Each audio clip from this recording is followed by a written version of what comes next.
When I was 20, I left my sleepy little French hometown for the United States, heart pounding with excitement and nerves, to become an au pair for the Joseph family. They lived in a picture-perfect, upper-middle-class neighborhood, quiet streets lined with neat houses and sprawling backyards, the kind of place that screams safety and normalcy. I remember stepping off the plane, breathing a sigh of relief, thinking, this will be a breeze. Nothing bad happens here. I was tasked with looking after two boys, Brock, 12, a typical pre. It didn't take long for the cracks to show. Brandon wasn't just difficult, as his parents had warned. He was cruel. He wove lies like a spider spins webs, effortless and malicious. He told his teacher Brock had tried to choke him in the kitchen, a complete fabrication. Fear took root after that. He started shadowing me, a silent ghost haunting the house, peering around corners, staring from doorways while I cooked or read, his eyes locked on me, unblinking. I'd look up, and there he'd be, sitting across the room, still a stone. I said nothing, too scared to confront him, avoiding him like a plague. Then one afternoon, while watering flowers in the garden, a rancid stench hit me, sharp, sour, like death. I followed it to a patch of freshly turned. A week later, I jolted awake to a rustle in the dark. My eyes adjusted, and there he was. Brandon, a shadow by my bed, clutching a kitchen knife. I screamed, a raw, primal sound, as his parents burst in. The knife vanished under the bed before they saw it, and he played the sleepwalking card with a practiced calm. I pointed to the handle sticking out, begging them to believe me, but Mrs. Joseph just glared, annoyed. The next night, Jack jolted awake to Rusty's low growls. That dog didn't make a sound unless something was off. Sitting up in bed, he strained his ears and caught it, a faint creaking from upstairs. It might have been the old house settling, but to Jack, it sounded like footsteps pacing right above his bedroom. He didn't need to guess which room it was.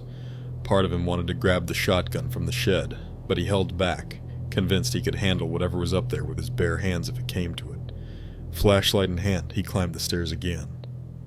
Nothing.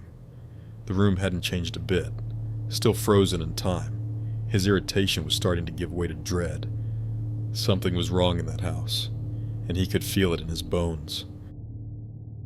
Things escalated from there.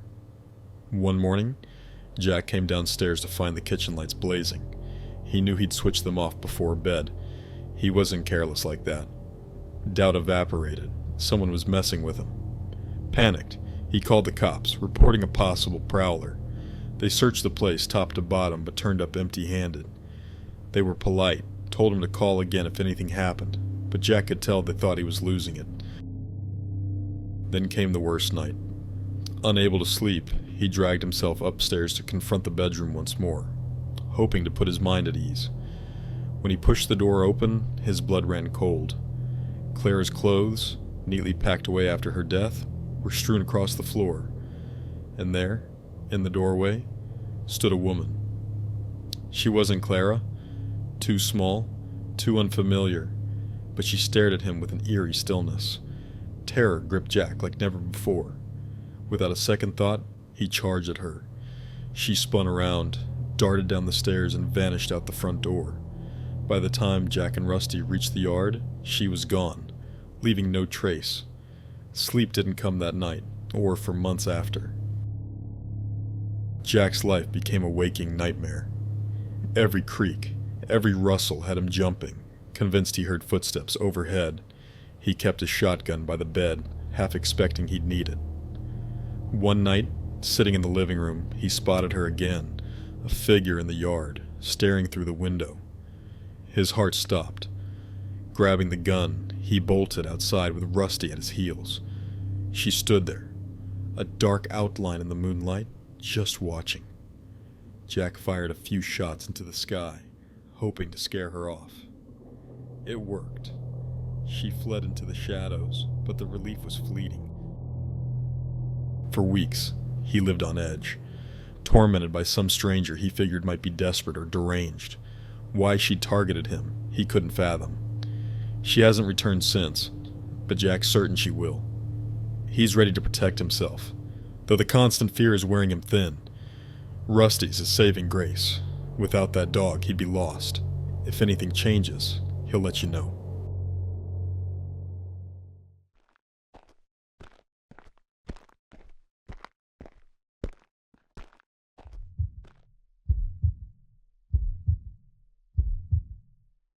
Ever since I was a kid growing up in Canada, I'd dreamed of Europe, of cobblestone streets, old world charm, and a life surrounded by kids. I've always had a knack for them, a quiet certainty that my calling was to teach or care for them.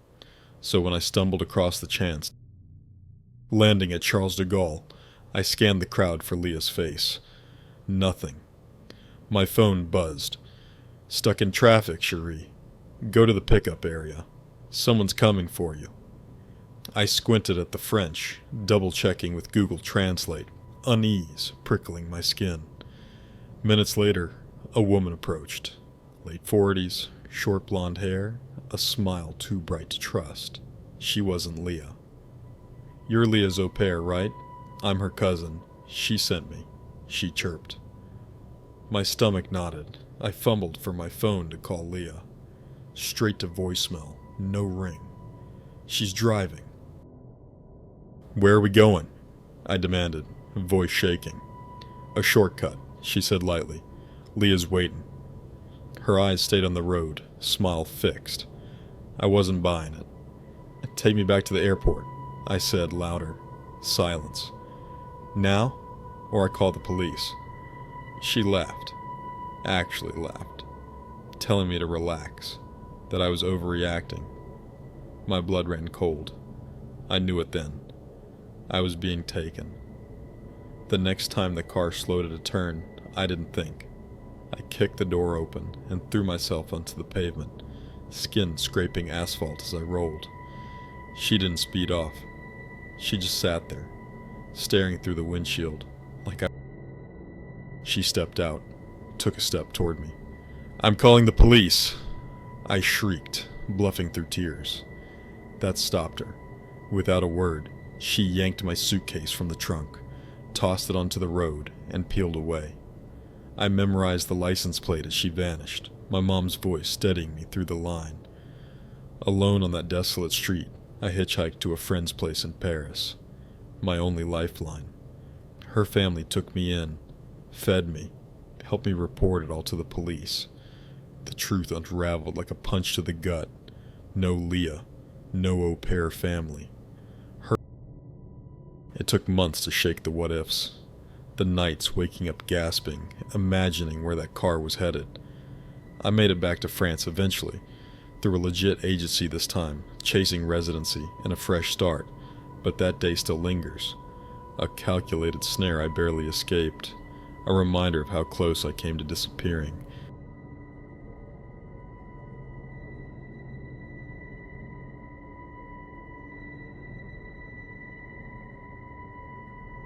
Then I saw it.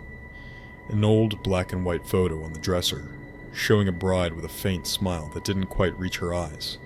It gave me a bad vibe, like a knot in my gut.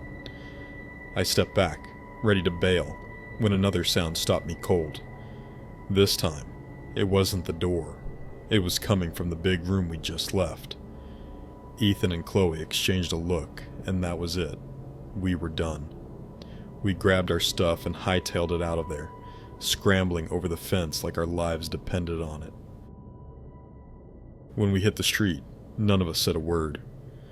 As I caught my breath, I glanced back and could have sworn I saw a figure standing in that open window. I tell myself it was just my imagination running wild, but I've never been sure.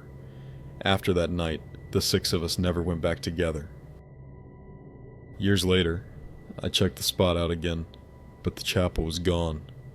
Torn down, nothing left.